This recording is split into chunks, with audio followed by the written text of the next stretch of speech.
Ini belum rawuh ya? Belum ada jam 8 soalnya.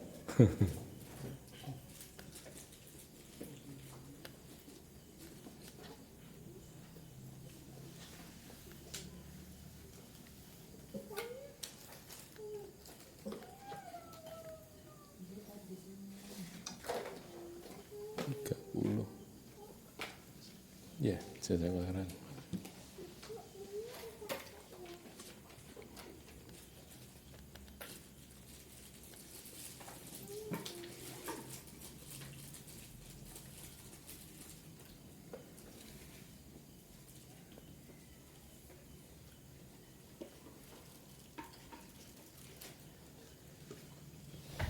Bismillahirrahmanirrahim. Alhamdulillahirabbil alamin. Asyhadu an la ilaha illallah wa asyhadu anna Muhammadar Rasulullah. Allahumma shalli ala Muhammad wa ali Muhammad wa ba'du.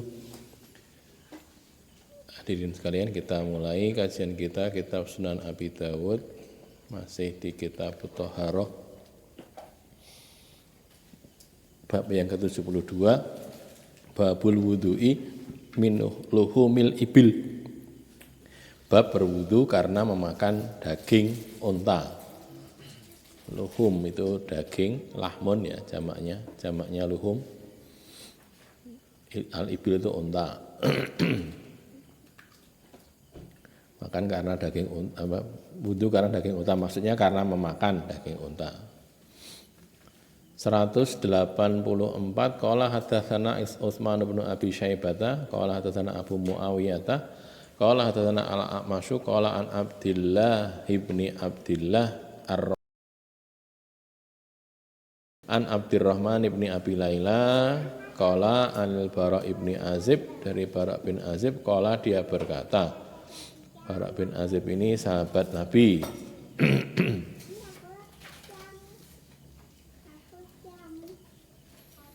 Qala dia berkata, su'ila ditanyai siapa Rasulullah sallallahu alaihi wasallam anil wudu'i min luhumil ibili, tentang wudu disebabkan oleh daging unta, maksudnya makan daging unta.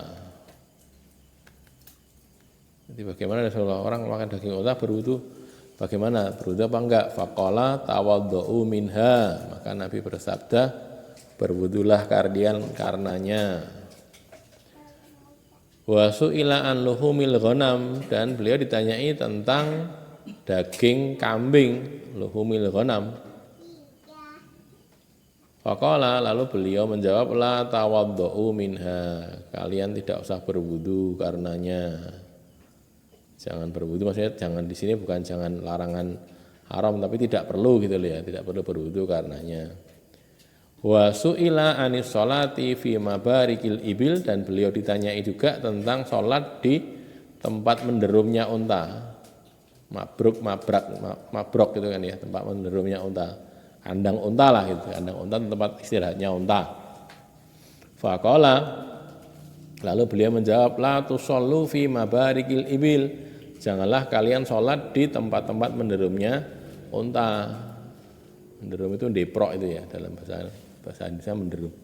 Fa innaha minasyayatin, maka sesungguhnya unta itu minasyayatin, dari setan-setan. Wa su'ila, dan beliau ditanyai anis sholati fi marabidil ghanam, tentang sholat di tempat istirahat atau kandangnya kambing. Faqala, lalu beliau menjawab, shollu fiha, sholatlah kalian padanya. Fa innaha barokatun, karena dia itu, kambing itu barokah.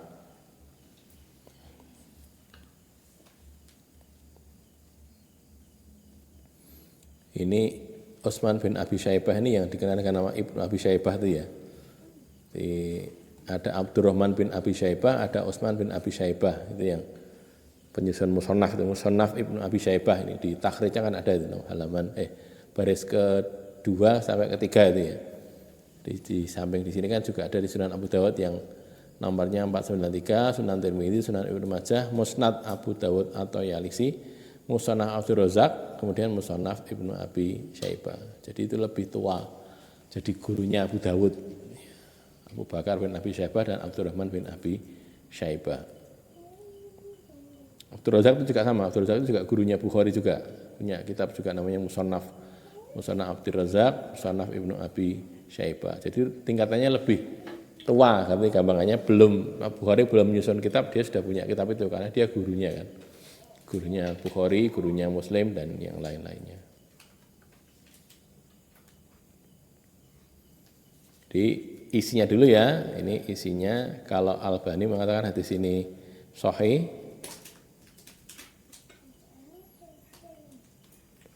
Yang dimaksud dengan perintah berwudu dalam hadis ini, yang tawadhu tadi kan, itu adalah wudu yang syar'i, sebagaimana wudu untuk sholat secara hakiki. Jadi ya wudu-wudu biasa itu dari awal, misalnya kalau mau didetail ini kan membasuh tangan gitu, sudah kita pelajari dulu kan ya, membasuh tangan, berkumur, istinsar itu setidaknya ya yang pokok-pokok, membasuh wajah, kemudian mengusap kepala, tangan, kaki, itu yang pokok-pokok yang disebutkan dalam ayat itu. Itu wudu, maksudnya wudu yang seperti itu gitu. Bukan sekedar wisuh kalau bahasa kita ya, pijik atau membersihkan tangan atau berkumur, bukan sekedar itu, tapi wudu yang dimaksud adalah itu. Hadis ini menunjukkan bahwa memakan daging unta merupakan salah satu pembatal wudu. Ini mazhabnya Ahmad bin Hambal, Ishaq bin Rahawayh, Yahya bin Ma'in, Abu Bakar bin Munzir, Abu Bakar Ibnul Munzir ini, jadi Ibnul Munzir, Ibnu Huzaimah dan Al-Baihaqi. Menurut penyusun kitab Anul Ma'bud, Abu Thaib Abadi, mazhab ini batalnya wudu karena makan daging unta lebih kuat dalilnya. Dalilnya lebih kuat, meskipun jumhur ulama menyelisihinya. Jumhur ulama malah tidak begitu. Jumhur ulama menyatakan bahwa makan daging unta itu tidak membatalkan wudu. Nah terus hadis ini dikemanakan? Ya nanti kita bahas itu kedudukannya dulu. Tentunya bagi yang menerima hadis ini dengan kedudukan sahih atau hasan, ya berarti ini dipakai tuh hadisnya itu. Kecuali kalau kemudian mansuh. Mansuh itu apa? Terhapuskan hukumnya dengan hadis yang baru. Artinya dulunya batalkan, sekarang nggak batalkan. Bisa jadi gitu kan? Berubah gitu loh. Hukumnya berubah gara-gara dinasah, dihapuskan hukumnya. Maka ini ada beberapa pembahasan ya, pelan-pelan. Kalangan yang menyatakan bahwa makan daging unta tidak membatalkan wudu, itu juga cukup banyak. Jadi katakan jumhur kan, antaranya Khulafaur Rasyidin, Abu Bakar, Umar, Utsman, Ali, itu semuanya mengatakan begitu, tidak batal wudunya. Kemudian Ibnu Mas'ud, Ubay bin Ka'ab, Ibnu Abbas dan yang lain disebutkan di situ. Kalau dari kalangan imam mazhab ada Malik, ada Abu Hanifah, ada Asy-Syafi'i. Ya, jadi bertiga ini, Abu Hanifah itu Imam Hanafi dan Asy-Syafi'i itu mereka semuanya menyatakan tidak batal wudunya ketika orang makan daging unta. Ini walaupun kita jauh dari Arab ya, tapi kan ini sebagai ilmu perlu kita tahu nih. Barangkali nanti kita pas haji atau pas umroh disuguh daging unta gitu, atau makan daging unta misalnya begitu loh, misalnya ya. Saya sendiri sampai setua ini belum pernah makan daging unta itu. Jadi tidak tahu. Jadi belum tahu praktek kingko wudu pora itu karena belum pernah itu masalahnya ya. Nah, barangkali yang pernah haji atau umroh atau yang pernah tinggal di sana daerah Timur Tengah sana pernah makan daging unta lah, ini jadi bisa dipraktekkan ini tenane piye. Nah, terus begini mereka mengatakan ini kan hadisnya terus piye. Mereka menjawab dengan hadis Jabir yang lebih akhir daripada hadis ini yang isinya Rasulullah tidak berwudu sesudah makan makanan yang dimasak dengan api. Nanti ada hadisnya ini di belakang nanti ya, sudah ini kita bahas. Sedang ini kan daging unta sama dimasak api kan beda. Sekarang begini, daging unta itu termasuk jenis ini karena tidak boleh makan daging mentah, tetapi harus dimasak lebih dulu. Ada ketentuan begitu dalam syariat ini. Jadi kalau ada binatang disembelih, dagingnya dimakan langsung itu enggak boleh. Ya dimasak itu bisa dipanggang, bisa dibakar, bisa dimasak, digoreng atau diapakan lah gitu, atau digodok atau pokoknya kena api gitu. Jadi ada api menyala untuk itu. Ya, jadi dimasak dengan api, maksudnya begitu. Jadi tidak langsung dimakan. Langsung dimakan lah kayak macan berarti ini. Macan apa jenisnya? Binatang buas itu langsung dimakan, kanibal ya. Bukan gitu kan, makanya tidak begitu, dimasak dulu kan, masak dulu. Walaupun masaknya itu sekedar dibakar. Dibakar kan juga dimasak juga gitu. Jadi Orang-orang sana, walau alam, kalau keterangan yang pernah saya dapatkan itu kan gitu. Di sana itu, kalau ayam itu ya, ayam itu potong kepala, potong kaki bagian dipotong, kemudian jeroan dibuang, dagingnya saja dimakan. Maka ya wajar satu ayam yang makan satu orang, atau kadang satu orang makan 2-3 ayam, ya mungkin saja tanpa apa-apa soalnya itu tadi. Langsung dimakan dagingnya itu. Jadi, katanya juga, saya juga belum pernah, cuma diceritani saja. Terus kalau rasanya gitu ya beda dengan kita. Kita kan jangankan kok ayam, makan apa tempe saja macam-macam kalau di Jawa ini kan ya. Bumbunya macam-macam gitu loh. Bumbunya macam-macam sampai enak gitu, karena itu saja cuman tempe, apalagi kalau ayam yang sudah enak, bumbunya tambah enak lagi. Di sana tuh bumbunya nggak ada itu. Jadi gampangnya cuma dikasih garam apa sudah dimasak langsung dimakan gitu. Itu begitu ya. Jadi keadaannya seperti itu. Makanya kalau ini tadi juga begitu, tetap saja pakai dimasak, walaupun sekedar dibakar atau dipanggang atau dimasak dengan yang lain lagi. Nah, sudah berarti kalau gitu karena ini kedudukannya hadis Jabir itu lebih akhir, maka menjadi nasih gitu istilahnya. Mansuh hadis ini dulunya memang pernah membatalkan, terus jadi tidak batal gara-gara Nabi pernah makan makanan yang dimasak dengan api, tidak berwudu lagi. Berarti itu tidak membatalkan wudu. Sedangkan daging unta itu mesti masaknya juga pakai api loh gitu loh misalnya. Jadi dia tergolong masakan yang harus dikasih api dulu, memasak dengan api dulu baru bisa dimakan. Ada kan ya masakan yang tidak harus begitu kan ada. Cara paling gampang pecel misalnya gitu lah. Kalau tidak tahu ada pecel apa enggak. Jadi gudangan itu kan nganggo api kan bisa. Lah sambelnya kalau mau sambal mentah kan juga tidak perlu pakai api ya bisa gitu loh. Jadi artinya yang makanan begitu tadi. Nah ini memang tidak, daging memang biasanya selalu dengan dimasak lebih dahulu. Maka dia dinasih oleh itu. Sudah, belum selesai. Pendapat jumhur ini dibantah lagi oleh An-Nawawi dengan mengatakan bahwa hadis tidak perlunya berwudu sesudah makan makanan yang dimasak dengan api itu umum. Sedangkan hadis berwudu karena makan daging unta ini khusus. Nah, ada kaidah juga dalam usul fikih yang khusus itu didahulukan daripada yang umum. Nah, gitu loh. Jadi kalau baiklah diterima bahwa ini lebih akhir, ini lebih dahulu daripada hadisnya Jabir. Artinya yang dipakai adalah hadisnya Jabir kan gitu. Tetapi ini itu khusus. Daging unta itu memang harus dimasak, iya. Lah Nabi itu kan makanya daging yang dimasak tidak wudu lagi. Tapi ini ada khususan, khusus daging unta wudu, lah gitu loh. Jadi misalnya makan daging yang lain dimasak dengan api tadi banyak kan dagingnya macam-macam. Di antaranya daging unta. Lalu daging unta ada hukum sendiri, apa itu? Batal. Gitu. Jadi bagaimana? Ya rampung memang perbedaan pendapat kok itu. Nah, tinggal kita lebih condong yang mana gitu saja kan. Jadi perbedaan pendapat itu seperti itu keadaannya. Gambarannya.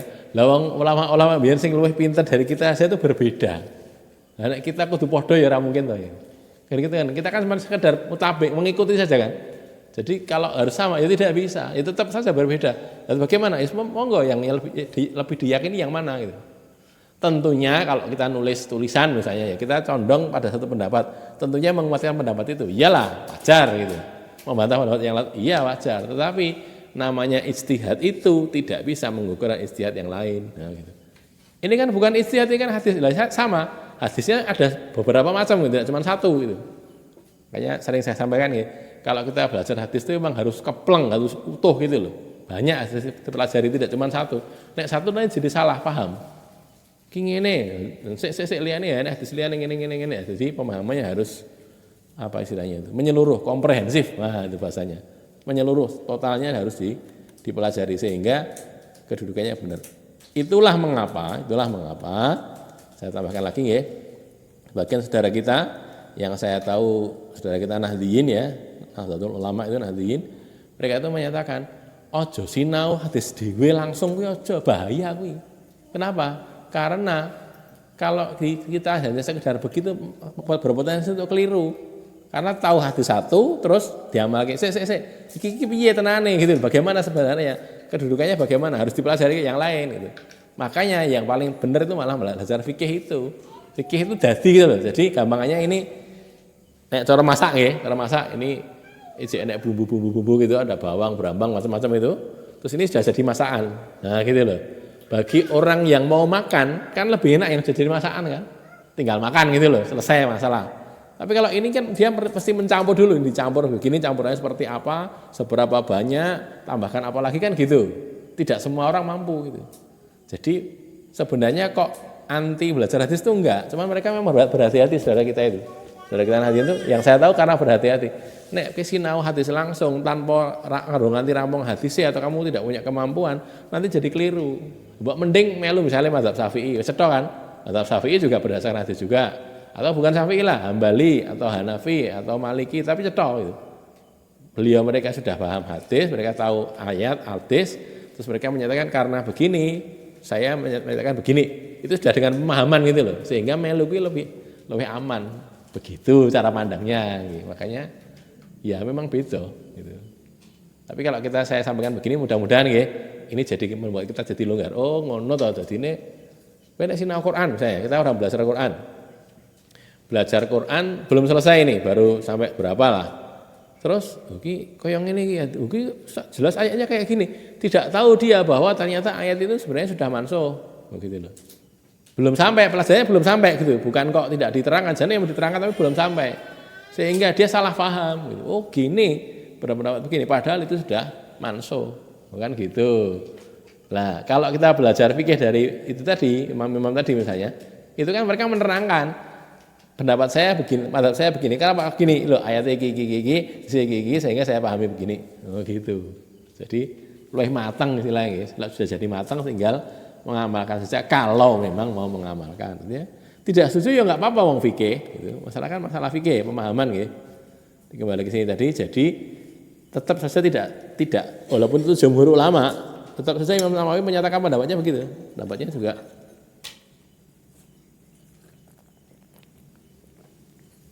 Baiklah, itu datang lebih akhir, Jabir lebih akhir, ini lebih dahulu, diterima, sudah. Mansuh kalau gitu, oke mansuh, tetapi ini dalil khos yang umum, yang khos itu didahulukan daripada yang gitu. Sehingga sing diamal nih sing khusus daging unta begini gitu. Mudah-mudahan tidak membingungkan gitu. Kalau ada pertanyaan silahkan ditanyakan. Makan daging kambing tidak membatalkan wudhu. Tadi sudah jelas di hadisnya tadi kan ya. Nah, ini juga dikatakan di situ. Kalau daging kambing gimana ya, tidak membatalkan wudhu. Sholat di tempat menderumnya unta itu tidak boleh, tapi sholat di kandang kambing itu boleh. Nah,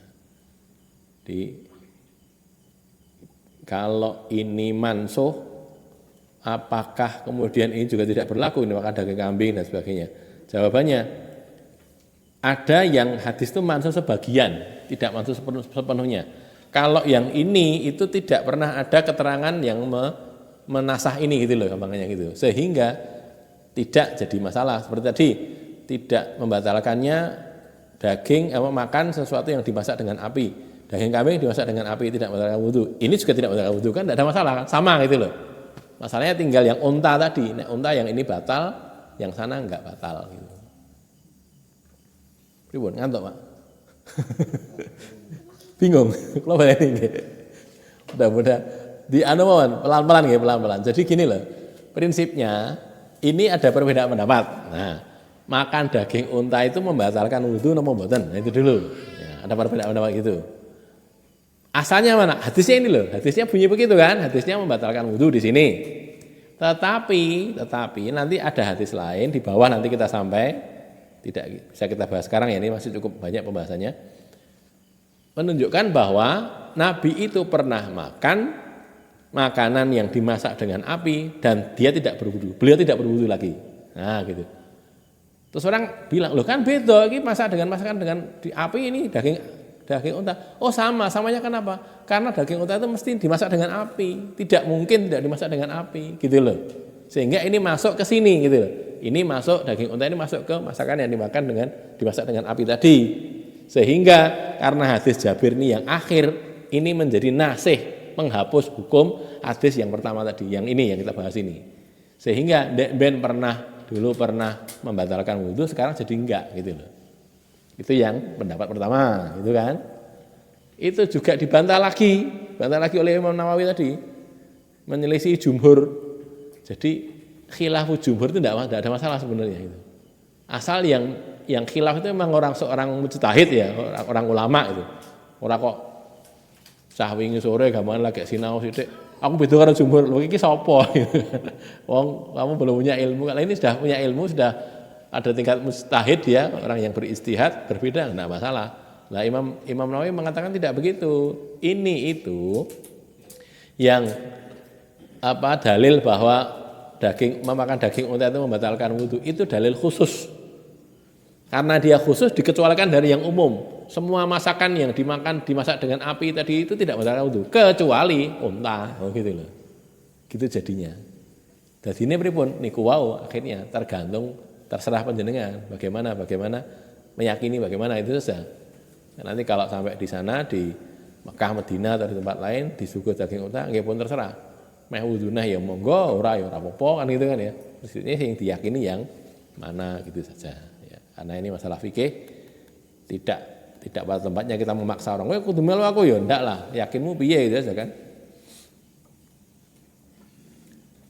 Terus berikutnya,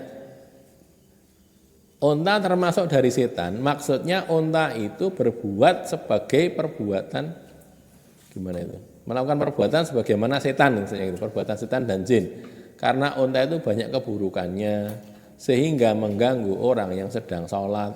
Nah, kalau unta itu gitu. Unta juga mungkin juga lari sehingga orang harus memutus sholatnya, ngejar untanya tadi. Unta juga banyak mengakibatkan gangguan begitu. Jadi karena itulah maka dilarang, tidak boleh. Bukan karena kotorannya najis, enggak. Bukan karena kotoran najis, karena kotoran unta itu kan tidak najis.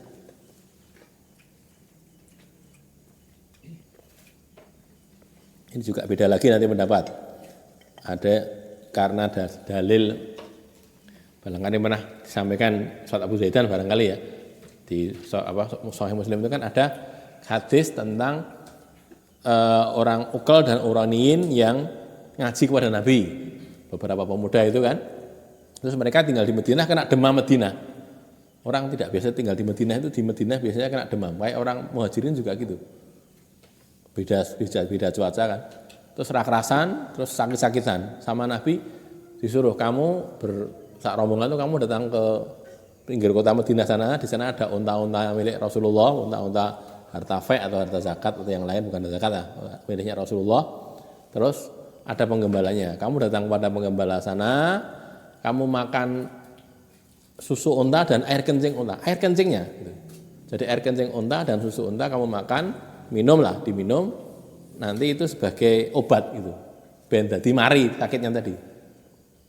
Itu begitu. Lah, ceritanya kan kemudian dia malah datang ke sana terus makan betul, minum daging unta, air kencing dan susu unta tadi, terus mereka sembuh. Tapi yang mereka lakukan kemudian membunuh penggembalanya, membawa lari untanya kan gitu. Lalu dikejar oleh pasukannya Nabi, terus itu yang muharibin itu kan ya, Kitabul Muharibin kalau di Sahih Bukhari, di Kitabul Muharibin itu ada. Enggak tahu di Sahih Muslim ya, di kitab apa itu saya belum cek lagi.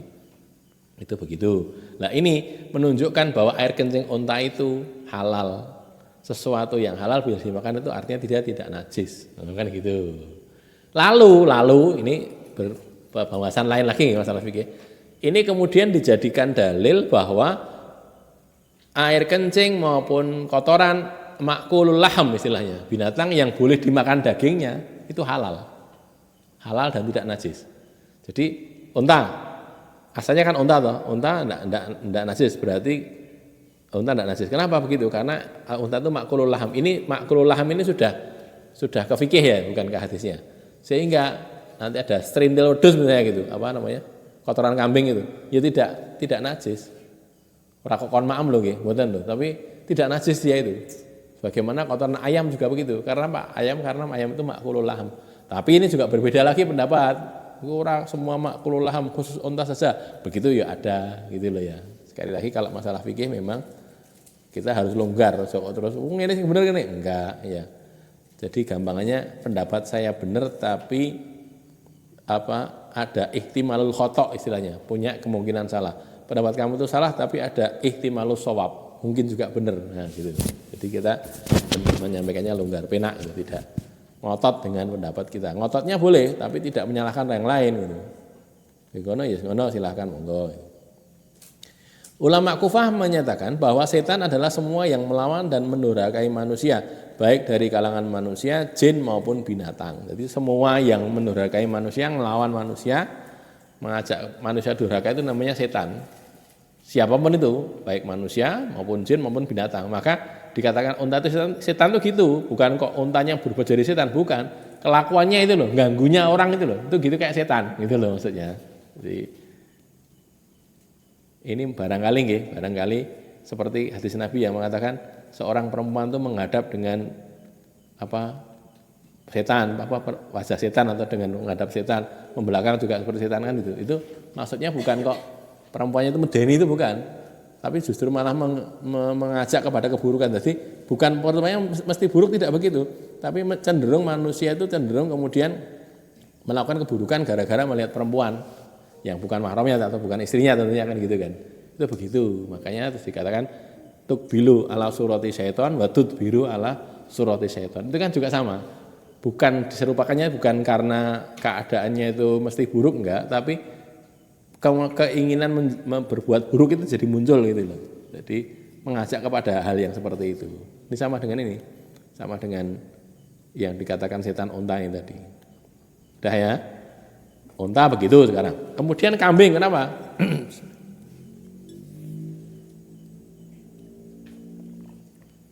Kambing disebut berkah, maksudnya dia tenang. Kambing itu tenang. Kambing mungkin melawan atau mendurhakai orang, tapi dia lemah, tidak sekuat unta. Di samping itu dia juga tenang, tidak mengganggu orang yang sedang sholat dan tidak memutus sholatnya.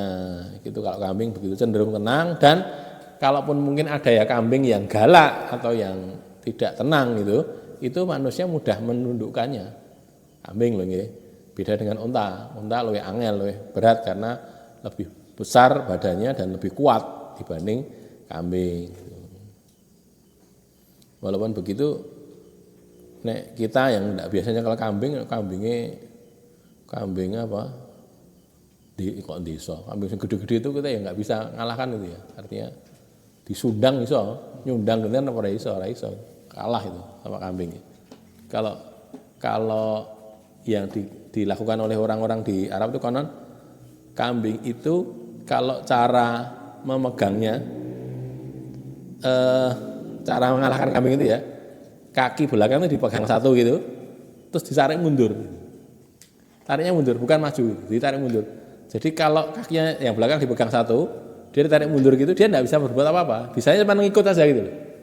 Tapi bagi yang bisa loh ya, nah iso ya tetap berat itu ya, si kambing. Pada usia tentu semua sepakat bahwa kambing itu lebih lemah daripada unta, lebih kuat unta daripada kambing. Sehingga walaupun dia itu mengganggunya tidak sebesar unta, kalaupun mungkin dia itu menyepak dan apa itu juga tidak sekuat unta. Unta orang bisa mati itu, ditendang sama unta bisa mati itu orang.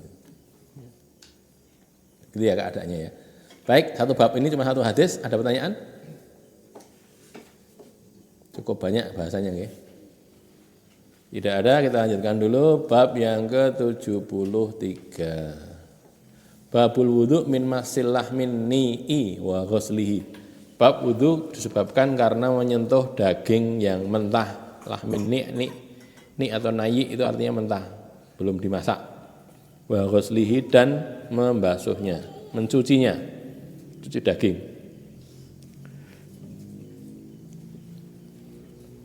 185 qala hadatsana Muhammad bin al-Ala qala wa Ayyub bin Muhammadin ar-Raqi wa Amr bin Utsman al-Himsiyu al-Makna. 3 orang ini ya, gurunya Abu Dawud. Muhammad bin Ala, Ayyub bin Muhammad dan Amr bin Utsman. Qalu mereka berkata bertiga ini, hadatsana Marwan ibnu Muawiyah. Marwan bin Muawiyah. Qala akhbarana Hilal bin Maimun al-Juhaniyu Hilal bin Maimun qala an Atha bin Yazid al-Laitsi, dari Atha bin Yazid al-Laitsi qala Hilal berkata la a'lamuhu illa, aku tidak mengetahuinya kecuali an Abi Sa'id, dari Abu Sa'id Al-Khudri, maksudnya Abu Sa'id temannya sahabatnya Nabi, sahabat Nabi. Wa qala Ayyub wa Amru urahu an Abi Sa'id. Jadi kalau yang lewat jalurnya Hilal itu dia mengatakan la a'lamuhu illa an Abi Sa'id. Kalau yang Ayyub dan Amr gitu ya, itu mengatakan urahu an Abi Sa'id. Aku berpendapat, aku memandang dia itu dari Abu Sa'id juga. Anna Nabiyya sallallahu alaihi wasallam marra bi ghulamin. Nabi itu melewati seorang budak laki-laki. Gulam itu bisa budak, bisa pemuda gitulah, anak muda. Wa huwa yasluhu syatan, dan dia itu sedang menguliti kambing. Kambing disembelih, sudah mati dikuliti kan, seperti kita kalau menguliti itu. Faqala lahu, maka berkata kepadanya siapa Rasulullah sallallahu alaihi wasallam, Rasul bersabda begini, tanaha hatta uriyaka, minggirlah kamu. Tanaha itu kan minggir. Hatta uriyaka, sampai aku perlihatkan kepadamu. Jadi kamu minggir dulu, tak ajari carane. Nah gitu loh kalau kita ya, saya beritahu cara menguliti. Sudah, lalu orangnya tadi minggir, fa'adkhala yadahu bainal jildi wal lahmi. Lalu Rasul memasukkan tangan beliau di antara jildun, kulit, wal lahm, dan daging. Jadi, seperti kita itu kan kalau menurut memisahkan antara kulit kambing dan dagingnya kambing itu pakai tangan gitu. Fadahasa biha, lalu beliau dahasa itu juga memakai tangan, tapi agak ditekan-tekankan dengan kuat gitu. Belum saya bahas ya tentang dahasa ini ya.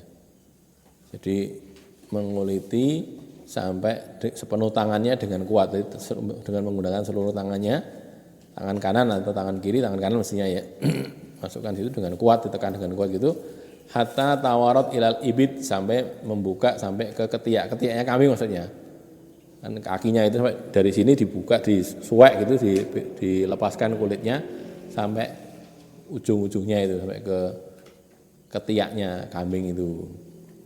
Summa madha, kemudian beliau lewat pergi, jadi kan sudah selesai mengajari toh, fasalla linnas, dan beliau mengimami salat orang-orang, walam yatawadhu, dan beliau tidak berwudu. Artinya sebelumnya sudah wudu mestinya gitu loh ya, bukan kok ora wudu karepe ndek mau sudah hadas kok ora wudu, bukan gitu. Sebelumnya sudah wudu, terus menguliti ini tadi, terus tidak wudu lagi gitu loh. Berarti kan tidak batal wudunya. Oleh Abu Dawud berkata, Zata Amr fi hadisihi, Amr menambahkan dalam hadisnya, yakni lam yamassama'an, maksudnya berwudu di sini tidak menyentuh air. Nanti ada keterangan wudu di sini maksudnya wijik gitu loh, apa namanya, membersihkan tangan. Wa qala an Hilal bin Maimun Ar-Ramli qala Abu Dawud berkata, warawahu Abdul Wahid ibnu Ziyad Ziyad Abu Muawiyah an Hilal, dari Hilal, an Atok, dari Atok, anin Nabiyyi sallallahu alaihi wasallam mursalan. Mursal walam yadhkur Abu Sa'id, tidak menyebut Abu Sa'id, karena kalau dari siapa? Atok bin Abi Yazid ya, Atok bin Yazid Al-Laitsi ini kan gurunya Hilal itu kan, Hilal bin Maimun Al-Juhani. Atok bin Yazid ini seorang tabi'i, tidak ketemu Nabi. Kalau dia tidak menyebutkan nama sahabatnya Abu Sa'id Al-Khudri, berarti kan mursal. Tapi kok ngelihatkan dari Nabi, tidak mungkin. Ada satu rawi yang hilang, namanya mursal itu. Jadi tidak disebutkan. Lam yadhkur Aba Sa'id. Kalau tidak disebutkan jadinya mursal itu jadinya hukumnya dhaif hadisnya, karena ada yang tidak disebutkan. Mungkin yang jelas dia tidak mungkin mendengar sendiri dari Nabi, tidak mungkin, karena wong dia seorang tabi'i kan ya. Maka harus melalui seorang sahabat, tapi enggak disebutkan, makanya mursal jadinya. Kalau yang di sini yang depan tadi kan ada sebutan urahu, gitu kan, urahu an Abi Sa'id, aku menyangkanya dari Abu Sa'id, atau yang dari Hilal malah mengatakan an Abi Sa'id, la a'lamuhu illa an Abi Sa'id gitu. Cuman memang tidak disebutkan dalam sanadnya. Al-Khattabi penyusun kitab Ma'alimus Sunan, syarahnya Sunan Abi Dawud, mengatakan wudu yang dimaksud pada hadis ini adalah membasuh tangan, bukan wudu secara umum, secara lengkap dari awal sampai akhir, tapi cuma membasuh tangan saja. Pada hadis ini Nabi SAW memberikan pengajaran berupa percontohan cara kepada si budak atau pemuda untuk menguliti kambing sesudah disembelih. Jadi ada percontohan cara, ada percontohan hasil gitu kan.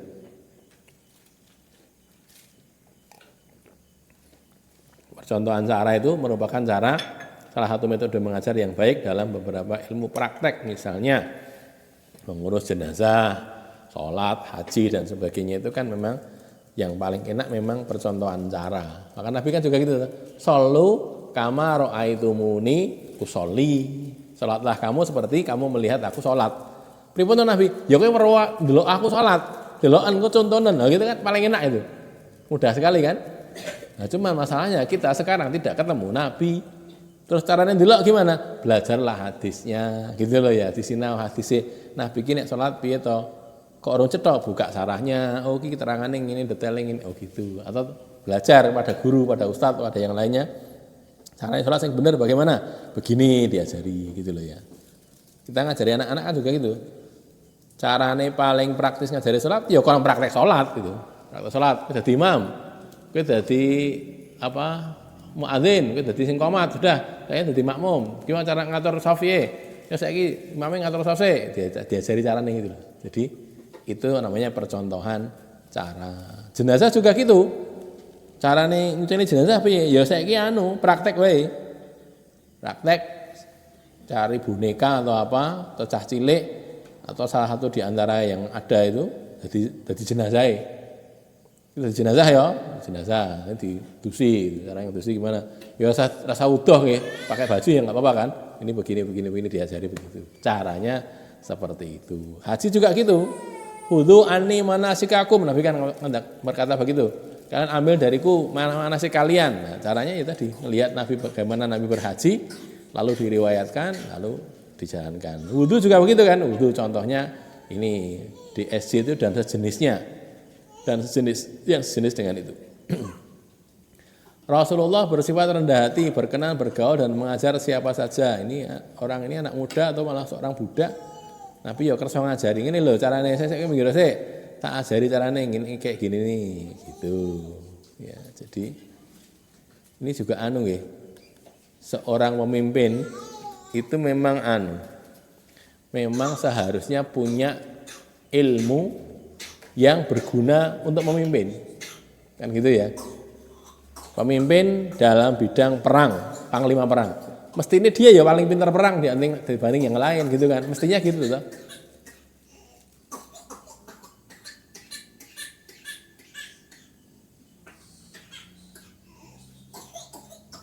Apa?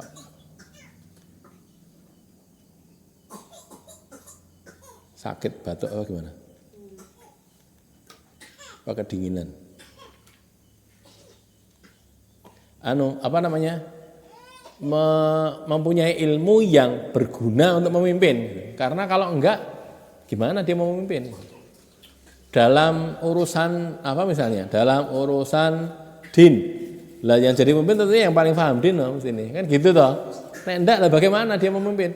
Wong arep mimpin kok paling ora ilmunya tidak lebih dari yang lain, tidak bisa, harus punya kemampuan memimpin setidaknya dalam bidang di mana dia memimpin orang-orang itu.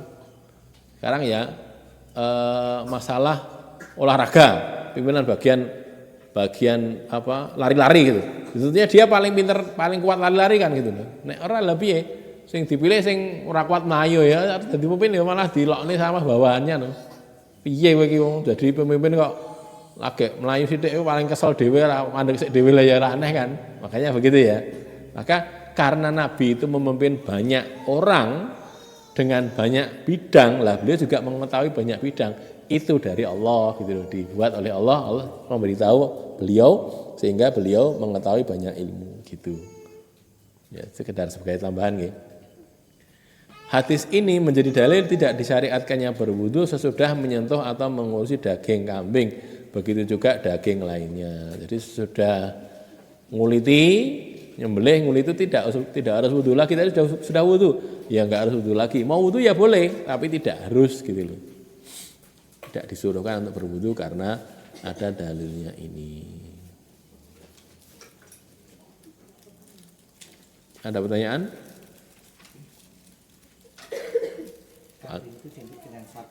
Iya, sama saja. Daging sapi juga, unta juga, kelinci ya padha wae. Ada nggih? 74 babu tarkil wudu min masil maitah. Bab tidak berwudu karena menyentuh bangkai. Tidak perlu berwudu lagi menyentuh bangkai. Ini hadisnya sebenarnya cukup banyak. Yang bawah nanti tinggi. Belum. Ini baru yang ini dulu satu hadis ini saja. Qala hadatsana Abdullah ibnu Maslamah qala hadatsana Sulaimanu yakni ibnu Bilalin Sulaiman bin Bilal an Ja'farin an abihi an Jabirin anna Rasulullah sallallahu alaihi wasallam marra bisuk. Beliau lewat di pasar dakhilan min ba'dil aliyah.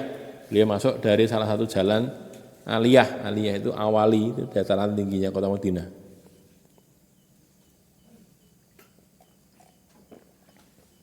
Masuk pasar tidak dari bawah tapi dari atas itu. Dari dataran tinggi turun langsung masuk ke pasar.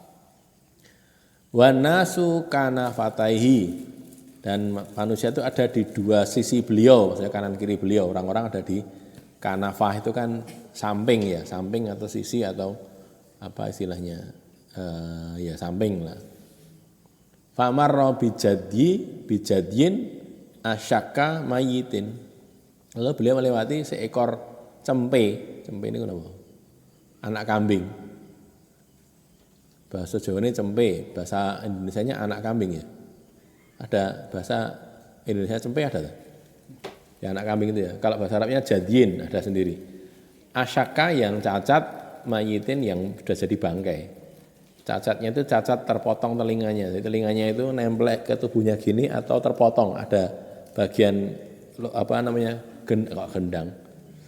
Daun telinganya terpotong gitu. Jadi cacat.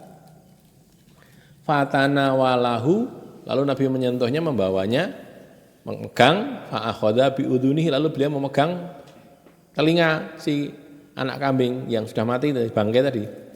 Summa qala, kemudian beliau bersabda, ayyukum yuhibbu anna hadzalahu, siapa yang mau ini? Ya nek wedhus mati ki, sapa sing gelem ki? Nah, dibawa gitu. Siapa yang mau ini? Telinganya saja dibawa, dipegang, atau sak dombanya, sak kambingnya itu dipegang. Siapa yang mau ini? Wasaqal hadisnya, dan rawi meneruskan hadisnya. Jadi tidak disebutkan secara lengkap di sini. Biar lebih jelas, ini ada di Sahih Muslim ya. Nanti kalau mau dicek di hadis ke 2957. Tahridnya itu ya. Saya tuliskan di sini. An Jabir bin Abdillah anna Rasulullah sallallahu alaihi wasallam marra bisuk. Rasul itu melewati sebuah pasar dakhilan min ba'dil aliyah, masuk dari salah satu dataran tinggi, apa namanya, lewat di jalur yang melalui dataran tinggi kota Madinah. Jadi kota Madinah itu ada yang bagian bawah, ada yang bagian atas itu. Nek gambarannya mungkin barangkali kayak kota Semarang itu ya, atau kota Bandar Lampung itu ya. Ustaz Mudhafar kan wis tahu ning kono itu ada bagian tinggi, bagian atas, bagian bawah gitu kan. Ini aliyah itu yang atas itu. Nek kalau Semarang yang bagian kidul itu yang atas. Nek bagian lor kan bagian bawah. Semarang atas, Semarang bawah, ini juga gitu. Jadi mau masuk pasar tapi dari atas turun gitu sampai ke pasar itu. Wa nasu kana fatahu, dan manusia itu ada sekitar beliau, kanan kiri beliau. Famarra bijadin asyaka mayitin, lalu beliau melewati seekor cempe tadi, anak kambing yang sudah mati dan bercacat telinganya. Fatana walahu fa akhadha bi udunihi. Sama dengan tadi. Maqala ayyukum yuhibbu anna hadza lahu bidirhamin. Siapa yang mau bayar ini sak dirham wae? Abdul satu dirham, siapa yang mau bayar ini? Faqalu, mereka jawab, manuhibbu annahu lana. Kami tidak suka itu, kami dapatkan bisain dengan bayar sedikit. Walaupun bayar sedikit tok sak dirham tok tetap moh ya Rasulullah, tidak mau. Wa manasna'u bi, apa yang akan kami lakukan dengannya? Lah wis mati, kayak kambing cacat gitu, apa yang bisa kami lakukan? Paling yang dibuang kan gitu kan. Dimakan juga tidak boleh, wong haram dagingnya karena mati. Bukan karena disembelih maksudnya. Qala Nabi bertanya, atuhibuna annahu lakum, maukah kalau dikasih ini saja untuk kalian? Jadi rasanya bayar wis. Tak kei gelem ora? Qalu, mereka jawab lagi, wallahi demi Allah laukana hayyan, kalau saja dia itu masih hidup ya Rasulullah, karena aiban fihi, ada cacat padanya, li annahu asyakku, karena dia itu telinganya kan gitu, terpotong atau lingkup tadi, nemplek ke tubuhnya itu. Fa kaifa wa huwa mayyit, lalu bagaimana lagi ketika dia sudah mati? Nek hidup saja itu harganya murah gitu loh. Harganya murah mungkin juga enggak ada yang mau beli karena cacat. Lah ini sudah mati. Ya sapa sing arep gelem itu siapa? Jadi kasih gratis pun enggak mau. Faqala maka Rasul bersabda fa wallahi maka demi Allah lat dunia sungguh dunia itu ahwanu ala Allah lebih hina bagi Allah menurut Allah min hadza daripada ini kambing atau cempe yang mati yang cacat ini tadi bangkai cempe tadi alaikum bagi kalian dunia ini bagi Allah lebih hina daripada bangkai cempe ini untuk kalian itulah ya. Kalau kalian dikei wegah itu, maka Allah juga gitu sama. Dunia kira harganya bagi Allah tapi lo ya bagi Allah. Nah itu ditegaskan oleh Allah dalam banyak ayat di surat di Al-Quran. Tinggal kita bagaimana sikap kita gitu aja kan. Jadi sebenarnya dunia ini reneng regane. Lah kok akeh banget. Akeh ini dibanding sing ndi kan gitu. Dibanding akhirat tidak ada apa-apanya. Tidak ada apa-apanya. Jadi kalau cara hadis nggih la maudhi'u syautin fil jannah khairan minad dunya wa ma fiha. Nabi kan bersabda gitu, artinya sahih ya. Kalau paling gampang cari di Riyadhus Shalihin ada. Seingat saya itu dari Sahih Bukhari atau Sahih Muslim. Tempat meletakkan cemeti itu. Tempat meletakkan pecut, bukan pecutnya loh ya. Kalau orang zaman dulu kan di tembok itu ada kayak tempat mungkin sekedar candelan itulah ya, candelan atau apa untuk meletakkan pecut. Orang punya pecut, punya cemeti itu saya lagi gitu. Kalau cara kita mungkin gue candelan gitu aja. Itu di jannah, lama diusah dan tempat meletakkan cemeti di jannah itu khairun minad dunya wa ma fiha. Lebih baik daripada dunia dan seluruh isinya. Dibandingin dunia kabeh iki karo kuwi tok sithik itu loh. Itu ya enggak ada harganya, enggak ada artinya. Padahal itu bukan cemetinya, baru tempatnya saja, tempat meletakkan cemeti saja. Apalagi kalau mosok ya omah isine nggon pecot tok kan mungkin nggih. Rumahnya kan komplit banget kan. Enek kulkas, nek cara kita enek kulkas, enek macam-macam. Ya ini tempat cemeti berapa sih? Enggak ada mungkin senilai 1% dari rumah itu mungkin enggak ada. 0,00 sekian persen harganya loh ya. Murah sekali kan. Itu saja lebih baik daripada dunia seisinya kok. Bukan gitu maksudnya. Jadi sehingga nek kita bandingkan tuh ya aduh banget. Makanya gitu ya. Satu, ini hal lain ya, ini tadi kan kelengkapan hadisnya di situ sudah. Kalau mau dicek nanti di kitab Sahih Muslim, kitab Zuhud Warraqaiq hadisnya 2957 atau mungkin tambah dikit atau kurang dikit, kadang-kadang di sebagian naskah berbeda sedikit ya, wajar.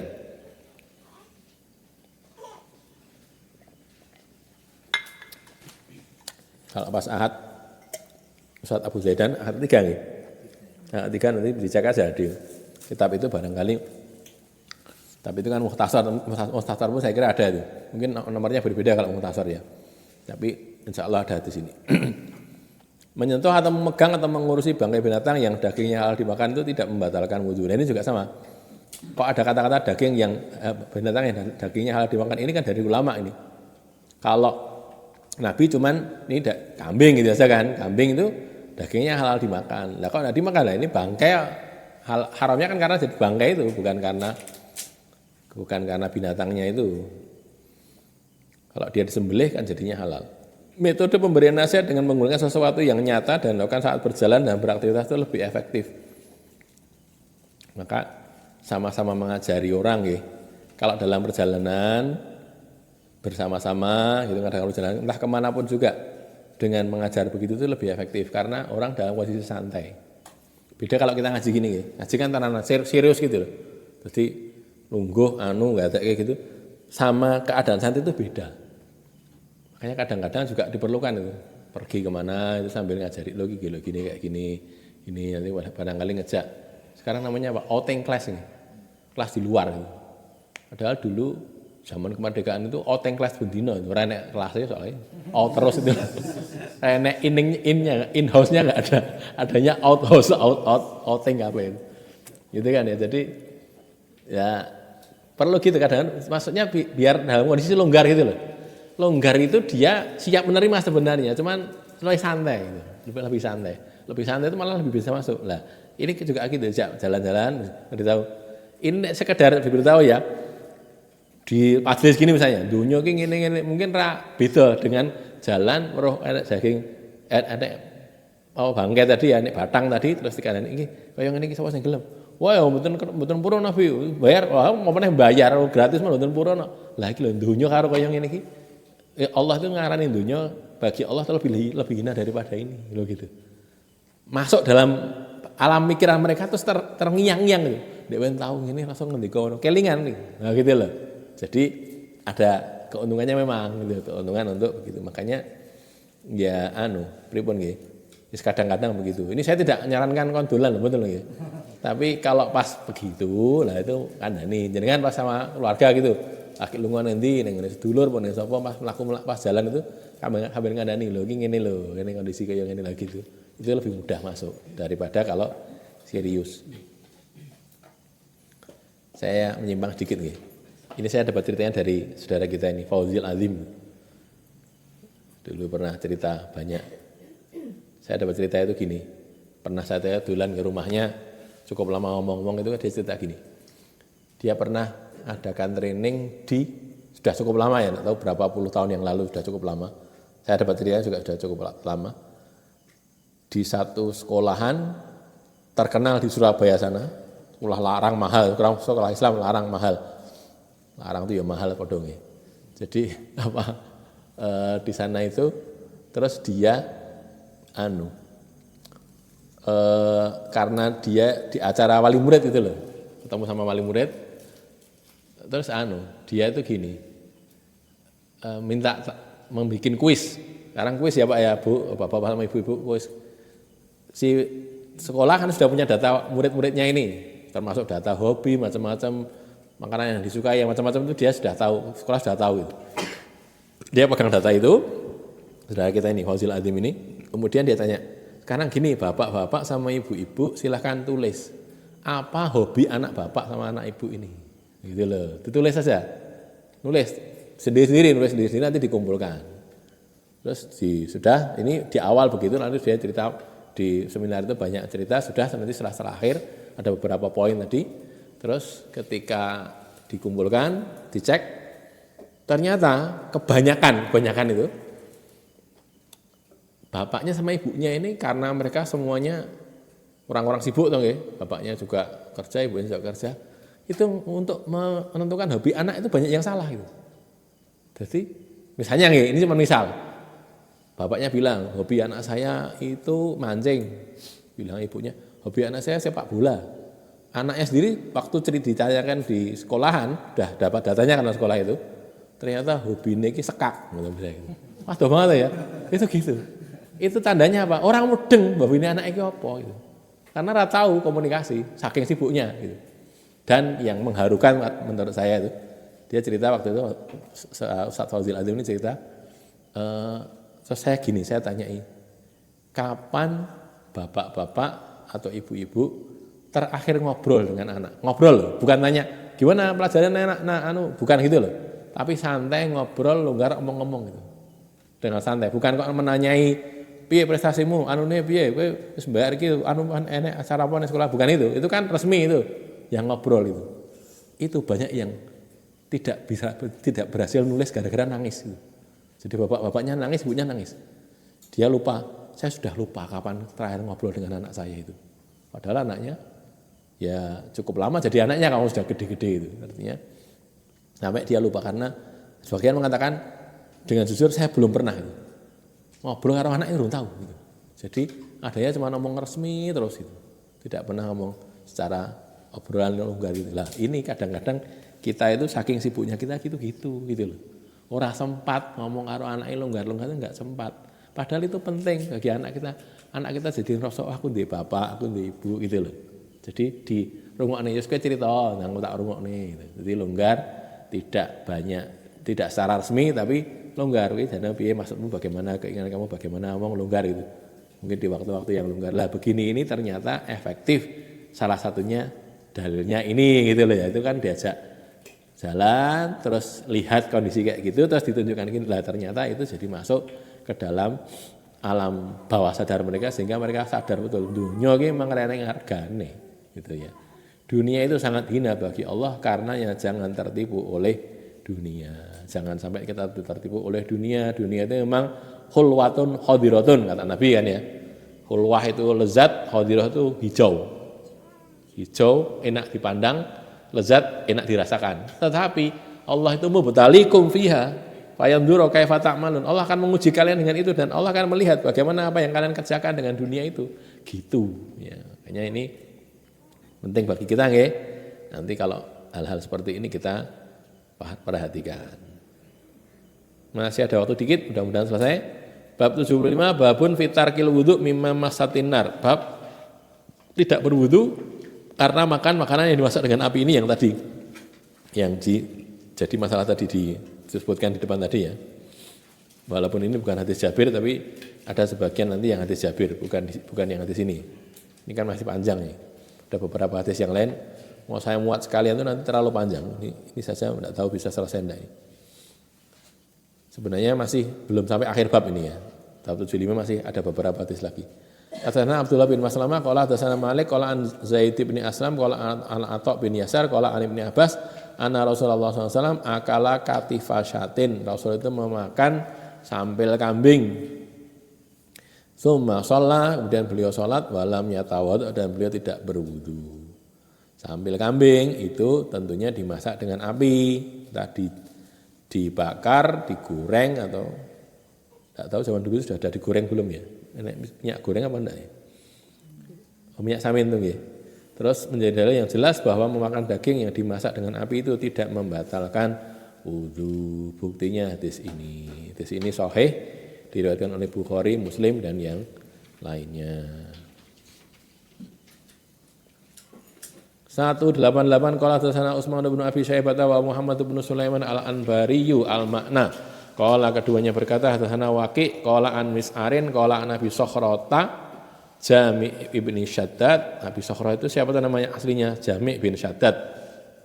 Anil Mughirah bin Abdillah, Anil Mughirah bin Syu'bah. Mughirah bin Syu'bah ini sahabat Nabi. Qala Mughirah bin Syu'bah berkata, "Dziftu, aku ini bertamu kepada An-Nabiyya sallallahu alaihi wasallam dzata lailatin pada suatu malam." Bertamu kepada Nabi, fa amara bi janbin fa syuya. Lalu Rasul menyuruh untuk menyiapkan jambin di sini maksudnya daging. Jambun itu kan potongan. Janbun artinya tepi samping, maksudnya daging bagian samping atau yang daging kambing lah gitu. Daging kambing untuk dipanggang. Fasuwiya lalu dipanggang. Suwiya yaswa itu ya. Maswi atau maswa dipanggang, dibakar. Wa akhadha syafrata, lalu beliau itu mengambil pisau syafrah, faja'ala yahuzuli biha minhu. Beliau memotongkan, mengiris.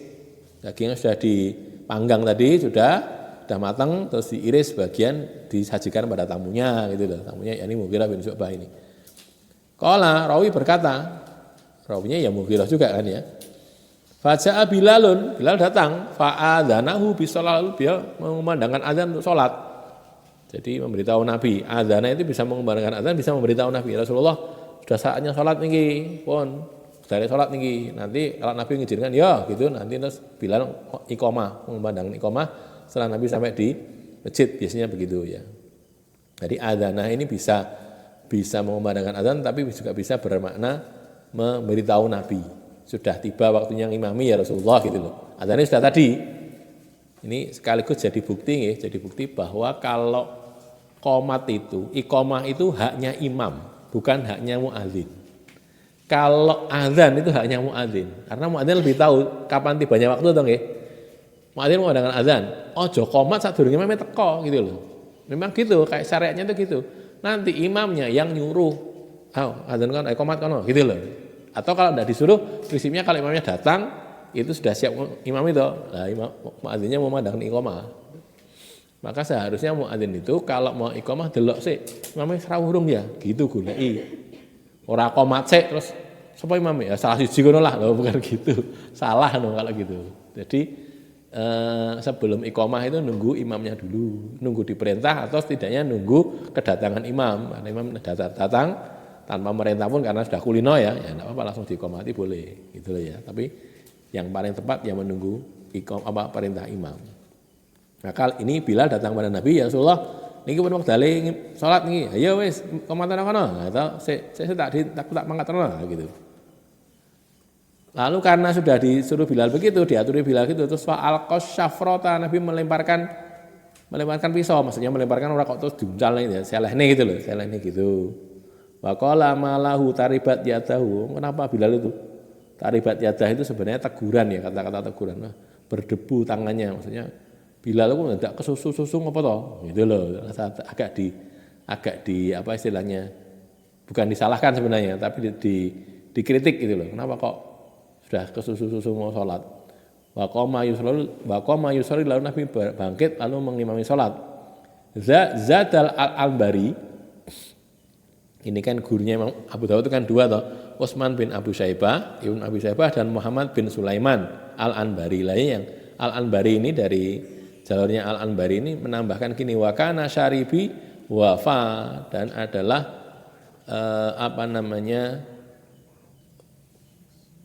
kumis, syarib itu kumis ya. Wafa itu agak lebat gitu. Faqasahuli ala siwak. Lalu Nabi itu memendekkan untukku ala siwak, sepanjang siwak. Jadi cuma enggak sampai banyak gitu, cuma sampai sini saja. Sepanjang kayu siwak itu saja. Yang lainnya dipangkas kumisnya itu. Qala aku suhulakai ala siwak, atau Nabi mengatakan begini, tak cukur ya, sidik ya. Nah gitu loh. Jadi kepada tamunya itu gitu. Itu Nabi menawarkan gitu kepada tamunya, yakni Mughirah bin Syu'bah. Ini cuma tambahan ya, tidak terkait langsung dengan yang kita bahas ini, tapi itu ada di hadis ini. Maka di sini Nabi memuliakan tamu sebagaimana ajaran beliau kepada umatnya. Man kana yu'minu billahi wal yaumil akhir fal yukrim dhaifahu. Dhaif itu kan tamu ya. Nabi punya tamu ya dimuliakan. Masak nih daging gitu kan ya, daging terus disiapkan. Terus Nabi menegur Bilal bukan karena azan tidak tepat waktu, tapi hendaknya Bilal memberi kesempatan tamu beliau untuk makan sampai selesai dulu gitu. Nah ini lagi direski karek didahar, malah Bilal saat ini pun waktale ngimami mbok yo kowe iki rasa kesusu gitu loh, gitu kan itu loh. Bilal itu ditegur gitu. Ngerti tamu lagi arep dahar wae tak mbok kon susu mbok rada engko sik. Kenapa sih gitu loh. Jadi ditegur seperti itu, bukan karena urung waktu ini kok azan, tidak. Bilal tidak begitu, cuman ini sudah waktunya memang, tapi ada menenggangnya lah, itu loh harusnya kan ada tamu toh, ditengganglah sampai dia makan sudah cukup kenyang atau sudah selesai, ya tinggal di iqamatin. Nah, gini kan jadinya terus imam tamunya juga nggak enak tuh makan, akhirnya melu sholat juga kan, akhirnya kan terganggu juga. Nabi segera bangkit mengimami sholat padahal makanan sudah siap. Nah ini ada sedikit pembahasan. Ini berbeda dengan perintah Nabi pada hadis yang lain untuk mendahulukan makan daripada sholat. Kan ada tuh hadisnya ya, Muslim itu ya, Muslim. Kalau Bukhari juga ada. Ada sudah dihidangkan makanan, terus sudah waktunya sholat, itu dahulukan makan dulu baru sholat. Kan gitu kan, hadisnya sahih. Ini kok enggak? Kan gitu, jadi masalah kan. Ini kok enggak? Ini kok malah Nabi kemudian koma fasolah, bangkit berdiri sholat. Kok tidak menyelesaikan itu dulu? Maka dijamakkan hadis yang ini seperti ini, bukan hadis ini saja ya, hadis yang sejenis dengan ini dijamakkan dengan hadis itu. Cara menjamakkannya gimana? Makan dulu sebelum satu didahulukan bagi satu orang yang puasa, buka gitu loh, buka sudah disediakan makan, ya makan dulu saja. Kita kalau biasanya pas acara buka itu ya di daerah-daerah kan kita gitu, tinggal panitianya ini sudah siap daharnya, sudah kita makan dulu. Nanti sholatnya nanti. Tapi kalau cuma sekedar takjil saja, kurma atau air putih sudah, habis itu sholat, ya sholat dulu. Sholat dulu nanti baru habis itu makan, gitu loh. Tapi kalau sudah disiapkan makan, sudah artinya memang disiapkan makan besar dulu, baru sholat, ya sudah kita ngikuti itu. Karena gitu ya, ini kan puasa. Terus yang kedua, ini berkaitan dengan orang yang sudah kelaparan dan dia terganggu dengan sholatnya itu. Jadi mendahulukan makan sebelum sholat itu berlaku pada kondisi tertentu gitu loh. Salah satunya ketika wong iki luwe gitu, sudah kelaparan dan tinggal makan. Nah, jadi ya kingko nek ditinggal sholatnya konsen. Kayak mau mangane mau sate buntel misalnya begitu kan ya. Mikirnya sholat mikirnya sate wah gitu jadinya. Sudah lapar di sana, itu tidak konsen kan. makanya makan dulu, gitu loh ya. Tapi kalau tidak begitu, sholat dulu. Ini juga jadi bahasan kan ya, bisa jadi makalah itu.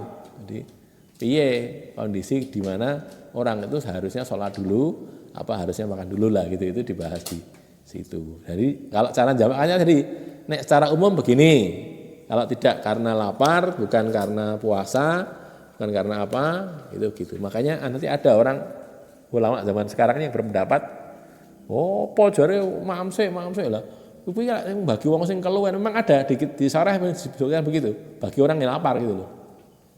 Nah, saiki ujur mau am-am wae, wancine salat yo sik mamsek lah yo ora cocok gitu loh. Makanya nanti ada pembahasan begitu. Sehingga nanti kalau kita dapatkan itu, oh kok ngono? Ya karena ada di kitab-kitab sarah ada pembahasan seperti itu. Wallahu a'lam bishawab. Alhamdulillah sudah selesai. Ada pertanyaan? Cukup nggih? Qulu qouli hadza, astaghfirullah li wa lakum. Alhamdulillahirabbil alamin.